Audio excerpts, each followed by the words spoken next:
पालघर जिल्ह्यातील डहाणू तालुक्यातील वाढवण येथील प्रस्तावित बंदर उभारणीविरोधात सुरू असलेल्या चळवळीत सुप्रीम कोर्टात चालू असलेल्या याचिकेशी संबंधित सध्याची स्थिती स्पष्ट करण्यासाठी रविवारी पालघरमध्ये बंदर विरोधी संघर्ष समितीच्या वतीने सभा भरली। सभेत वरिष्ठ वकील गायत्री सिंग आणि मिनाज ककालिया यांनी उपस्थित आंदोलकांना कोर्टात लढण्यासाठी आणि रस्त्यावर एकजीव राहण्यासाठी बळ देणारे मार्गदर्शन केले। काही काळापासून स्थानिकांमध्ये आंदोलनाबाबत संभ्रम निर्माण झाला होता। काहीकांनी चुकीची माहिती देऊन आंदोलनकर्त्याची दिशाभूल करण्याची चर्चा होती।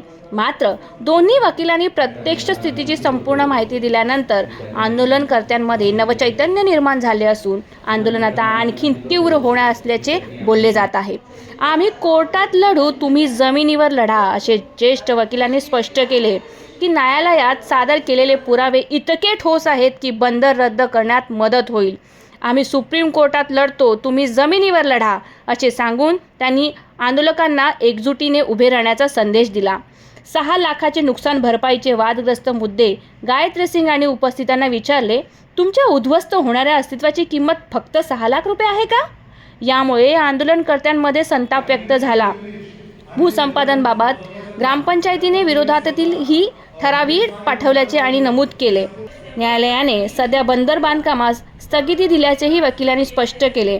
तरी देखील काही कंपन्यांकडून बेकायदेशीररित्या काम सुरू असल्याचा आरोप स्थानिकांनी दिला। त्या विरोधात सर्व पुरावे न्यायालयात दाखल केले जातील असा ठाम शब्द त्यांनी दिला। सभेत आंदोलनकर्त्यांनी ठरवले की पुढील काळात फूट पडण्याचा प्रयत्न न जुमानता संघर्ष अधिक जोमाने सुरू ठेवला जाईल। वाढवण बंदर रद्द करा हा नारा पुन्हा एकदा सभागृहात दुमदुमला। सभेत वरिष्ठ वकील गायत्री सिंग आणि मिनाज ककालिया यांनी उपस्थित आंदोलकांना कोर्टात लढण्यासाठी आणि रस्त्यावर एकजीव राहण्यासाठी बळ देणारे मार्गदर्शन काय केले ते आपण पाहूया। 2022 में उन्होंने जीआर निकाला जिसमें उन्होंने कहा है कि कोर्ट का जो एक्टिविटी है वो नॉन इंडस्ट्रियल एक्टिविटी है और इसकी वजह से अभी डहाणू में जो इकोलॉजिकली फ्रैजाइल एरिया डिक्लेयर किया हुआ 1991 में डहाणू में कोर्ट अलाउ कर सकते हैं क्योंकि अभी वो नॉन इंडस्ट्रियल एक्टिविटी है। और 1991 का जो डहाणू का नोटिफिकेशन है उसमें बस इतना लिखा था कि इंडस्ट्रियल रेड कैटेगरी इंडस्ट्री वहाँ पे अलाउ नहीं है। तो इसलिए सरकार ने जीआर निकाला कि पोर्ट इंडस्ट्री नहीं है, इसलिए अभी हम डहाणू में अलाउ कर सकते हैं। तो वो जो जीआर है 2021 का जीआर है, हमने एनजीटी में पहले चैलेंज किया था नेशनल ग्रीन ट्रिब्यूनल में। नेशनल ग्रीन ट्रिब्यूनल ने हमारे फेवर में ऑर्डर दिया कि ऐसा नोटिफिकेशन आप कैसे निकाल सकते हैं। और उन्होंने सरकार को कहा कि आप फिर से स्टडी करो कि ऐसा कोई पोर्ट का एक्टिविटी है वो इकोलॉजिकली फ्रैजाइल एरिया में अलाउ कर सकते हैं या नहीं। और फिर नेशनल ग्रीन ट्रिब्यूनल ने वो मैटर डिस्पोज ऑफ किया। फिर जेएनपीटी ने वो मैटर चैलेंज किया सुप्रीम कोर्ट में। तो अभी वो मैटर पेंडिंग है जिसमें हमारा स्टैंड ये है कि जो पोर्ट का एक्टिविटी है वो हाईली पोल्यूटेड एक्टिविटी है और इसके इंडस्ट्री की तरह उनको मानना चाहिए। और एक्चुअली सरकार के कई सारे डॉक्यूमेंट में ऐसा लिखा है कि पोर्ट एक्चुअली इंडस्ट्री ही है। तो हमारा स्टैंड ये है कि उनको इंडस्ट्री मानना चाहिए। रेड कैटेगरी इंडस्ट्री है जो हाईली पोल्यूटेड एक्टिविटी है और इसके डहाणू में जो इकोलॉजिकली फ्रैजाइल एरिया है वहाँ पे अलाउ नहीं कर सकते। तो ये हमारा पहला मैटर जो चल रहा है सुप्रीम कोर्ट में। हमने भी एनजीटी का ऑर्डर चैलेंज किया सुप्रीम कोर्ट में क्योंकि हमारा मानना ये था कि एनजीटी को फिर से स्टडी करने के लिए बोलना नहीं चाहिए था, क्योंकि एक नीरी करके जो ऑर्गेनाइजेशन है उसका स्टडी ऑलरेडी था जिसमें नीरी ने कहा है कि क्योंकि डहाणू इकोलॉजिकली फ्रैजाइल एरिया है वहाँ पे बहुत लिमिटेड तरह की एक्टिविटीज अलाउ कर सकते हैं और पोर्ट का एक्टिविटी उसमें नहीं बढ़ता है। तो हमने कहा कि एनजीटी को ऐसा ऑर्डर देना चाहिए कि अभी ये नीरी का रिपोर्ट ऑलरेडी है और इसके हिसाब से पोर्ट अलाउ नहीं करना चाहिए। तो हमारा अपील और जेएनपीटी का अपील दोनों अभी सुप्रीम कोर्ट में पेंडिंग है। ये अपना पहला मैटर है जो सुप्रीम कोर्ट में पेंडिंग है। अपना दूसरा मैटर जो पेंडिंग है वो ये Dahanu taluka environment protection authority, आपको पता होगा ऐसा अथॉरिटी सुप्रीम कोर्ट ने सेटअप किया 1996 में। वो अथॉरिटी को बेसिकली परमिशन देना पड़ता है जब भी कोई एक्टिविटी स्टार्ट होता है डहाणू में, उनको परमिशन देना पड़ता है। तो सरकार ने जेएनपीटी ने डीटीएपीए को परमिशन के लिए एप्लीकेशन दिया कि हमें ये कोर्ट चालू करना है, वहाँ पे हमें परमिशन दे दो। 2023 में DTAP ने उनको परमिशन दिया। DTAP के सामने हम लोग गए थे, NFF और कई सारे हम लोग गए थे DTAP के सामने, जज के सामने। उनको कहा कि ऐसा पोलिटिकल एक्टिविटी वहाँ पे अलाउ नहीं कर सकते। 1999 में एग्जैक्टली सेम तरह की कोर्ट DTAP ने डिसअलाउ किया। DTAP ने कहा कि ऐसा कोर्ट अलाउ नहीं कर सकते, और वो उन्होंने मीरी के रिपोर्ट के बेसिस पे कहा। तो हमने DTAP ने कहा कि 1999 में आपने ऑलरेडी एग्जैक्टली ऐसा कोर्ट को डिसअलाउ किया, तो अभी आप अलाउ कैसे कर सकते हो? उन्होंने कहा कि अभी देखो सरकार ने कहा है कि कोर्ट नॉन इंडस्ट्रियल एक्टिविटी है और इसलिए वहाँ पे अलाउ कर सकते हैं, तो उसके बेसिस पे हम अलाउ करेंगे। तो 2023 में DTAP ने ऐसा आदेश दिया। उसके खिलाफ हमने सुप्रीम कोर्ट में अपील फाइल किया है। हाईकोर्ट में पहले हम लोग गए थे बॉम्बे हाईकोर्ट में। बॉम्बे हाईकोर्ट ने DTAP के ऑर्डर को कहा कि ये ऑर्डर ठीक है, कुछ प्रॉब्लम नहीं है ये ऑर्डर में। फिर उसके खिलाफ हम लोग अभी सुप्रीम कोर्ट में हैं।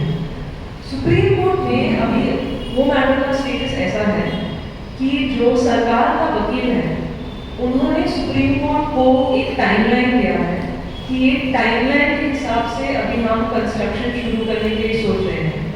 वो टाइमलाइन के हिसाब से फरवरी 2026 के पहले कुछ कंस्ट्रक्शन का काम चालू नहीं होने वाले हैं, और इसलिए उसके बेसिस पे सुप्रीम कोर्ट ने उनका स्टेटमेंट रिकॉर्ड किया कि अभी कुछ कंस्ट्रक्शन का काम वो लोग शुरू नहीं कर सकते हैं, और उसके बेसिस पे इफेक्टिवली टेम्परेरी स्टे है कंस्ट्रक्शन की एक्टिविटी।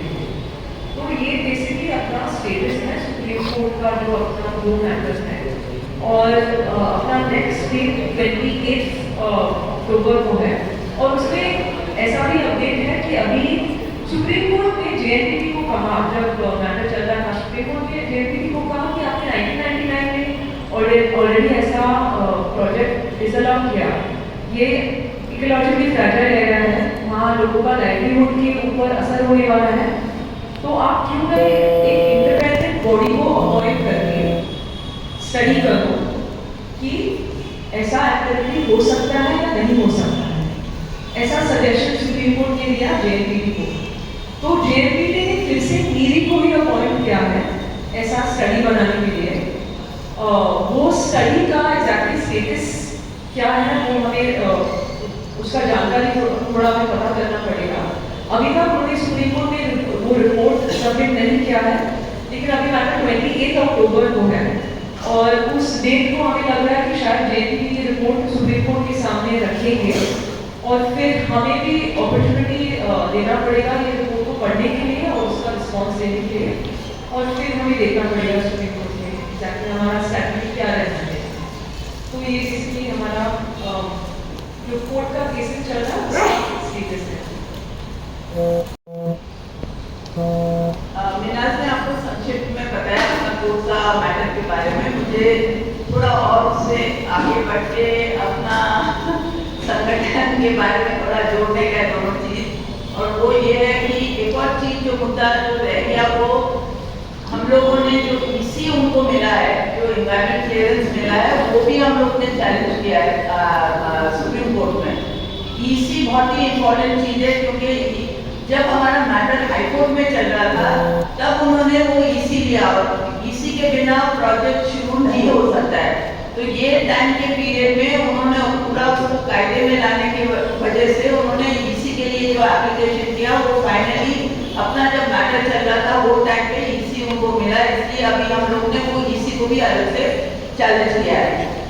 लेकिन आज का जो मीटिंग है वो हम लोगों ने इसलिए रखा है क्योंकि आपको मालूम है कि 2023 से अपना मैटर कोर्ट्स में चालू है, और 2023 से बहुत कुछ जो आपके एरिया में, आपके जमीन के ऊपर, फिशरों के ऊपर बहुत कुछ चल रहा है, आपस में चर्चा, और सही में जो माहिती शायद आप लोगों के पास माहिती नहीं है, इसकी वजह से थोड़ा हलचल भी है, और इसलिए हम लोगों ने सोचा कि आज की मीटिंग में हम आपको थोड़ा संक्षिप्त में बताएंगे कोर्ट में क्या चल रहा है और अपना आगे का लड़ाई कैसे होना चाहिए।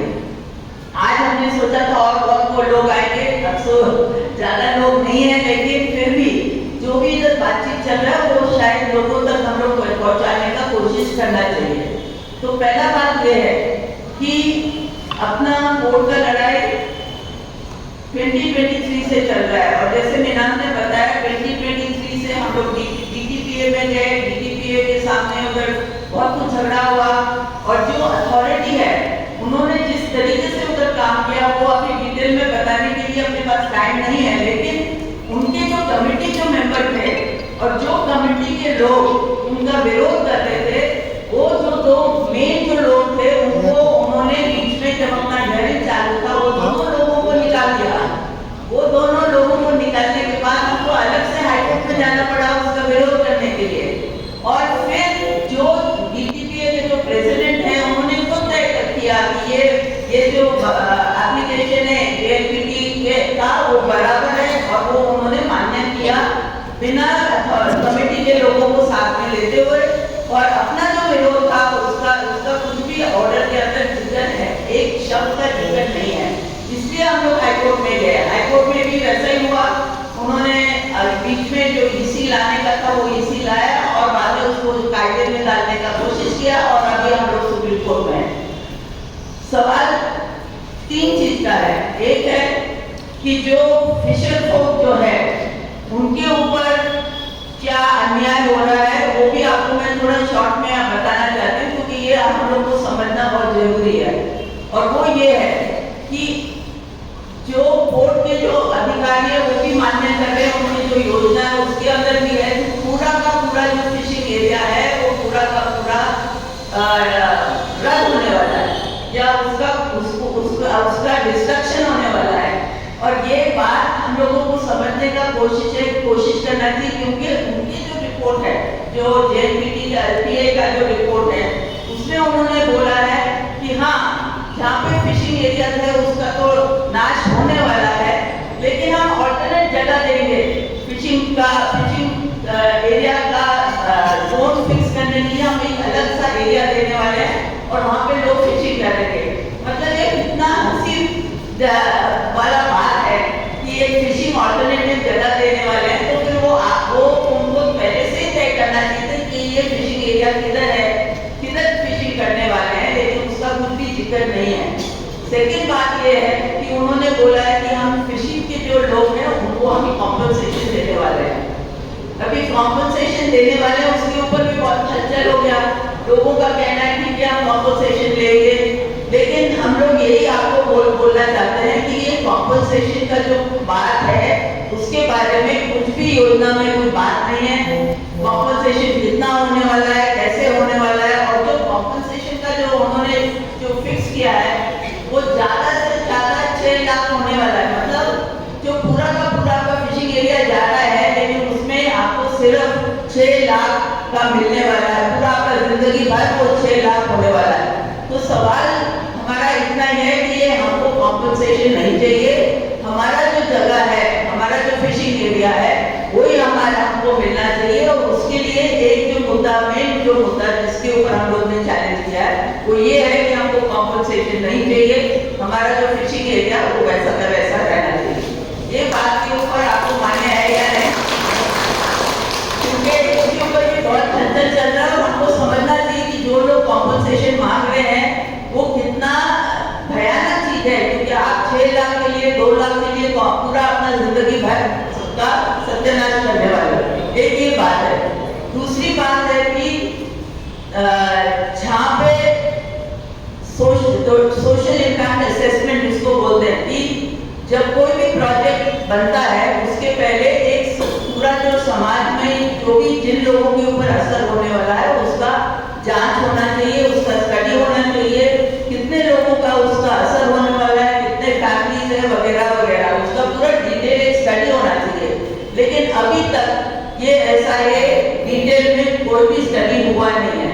उल्टा क्या हो रहा है कि आपको मालूम है जिनका जमीन जा रहा है उसके बारे में एक फॉर्म बांटा गया है, और वो फॉर्म बांटने के बारे में आपने देखा होगा वो फॉर्म क्या है। वो फॉर्म बेसिकली पूरा जो आपके जो फैमिली मेंबर है वो कितने लोग हैं, आप क्या व्यवसाय करते हो, किधर करते हो, आपको कितना पैसा मिलता है, आपका बैंक अकाउंट क्या है वगैरह वगैरह, वो डिटेल जो है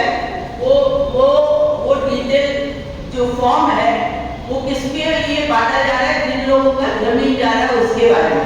फिशर ओके सॉरी, वो फिशरों के लिए है। तो आप लोगों के पास ये फॉर्म आया है क्या? हाथ ऊपर कीजिए।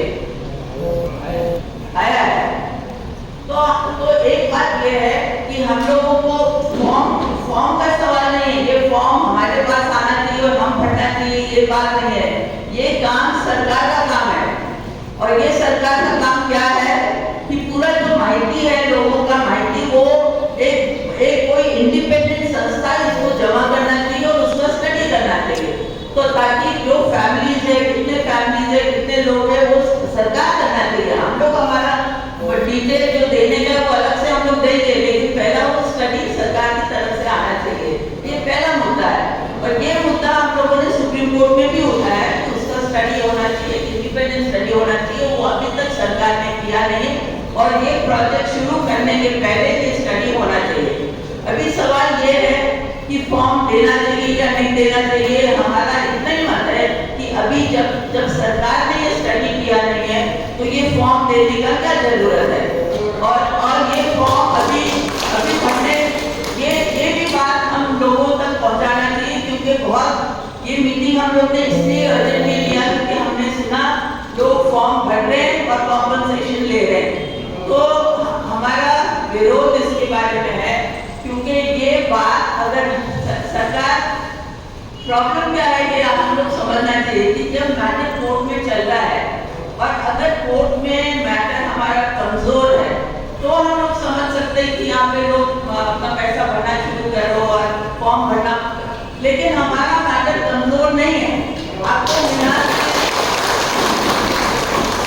आपको मीनाज ने बताया जो स्टे ऑर्डर है हमारे पास, वो स्टे ऑर्डर अक्टूबर महीने तक का है, और उसके बाद मैं आपको पढ़ के बताती हूँ क्या डेट वो उन्होंने दिया है।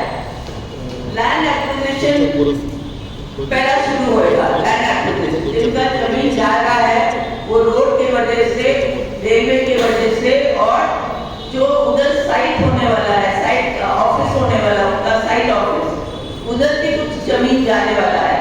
तो वो जो लैंड एक्विजिशन का जो सवाल है वो पहला शुरू होएगा और 26 में खत्म होगा। आप ये डेट समझ के ले लो, तो वो 26 में खत्म होगा। अभी जो लैंड एक्विजिशन का जो सवाल है वो हम लोगों ने, कुछ लोगों ने उसको चैलेंज किया है, और आपसे मैं विनती करती हूँ कि जो लोग का लैंड डाला है और उसके बारे में आपको विरोध करना है, वो प्लीज आप लोग जो भी आपके संगठन के लोग हैं उनसे आप बात कीजिए, क्योंकि जिन लोगों का ऑर्डर आया है, जो ब्रायन आपको बताएंगे, वो एक एप्लीकेशन हम ब्रायन ने किया, और वो लैंड एक्विजिशन जिनका जा रहा था उसको चैलेंज किया। कौन से मुद्दे पे चैलेंज किया वो मैं शॉर्ट में आपको बताऊंगी, लेकिन वो ऑर्डर अपने खिलाफ गया, उसको भी हम चैलेंज करने वाले हैं। तो जो लोगों का जमीन जा रहा है और आप लोग चाहते थे ये जमीन नहीं जाना चाहिए, उसका हम लोगों को आगे अलग से कार्रवाई करना चाहिए, और करने के लिए बहुत सारा मुद्दा है। तो एक मुद्दा ये है जो मैं अभी बताती हूँ, शायद ब्रायन भी बताएंगे। एक मुद्दा ये है जमीन के बारे में, और फिर मैं दूसरा जो डेट्स है वो भी मैं आपको बताती हूँ। जमीन के बारे में एक मुद्दा है कि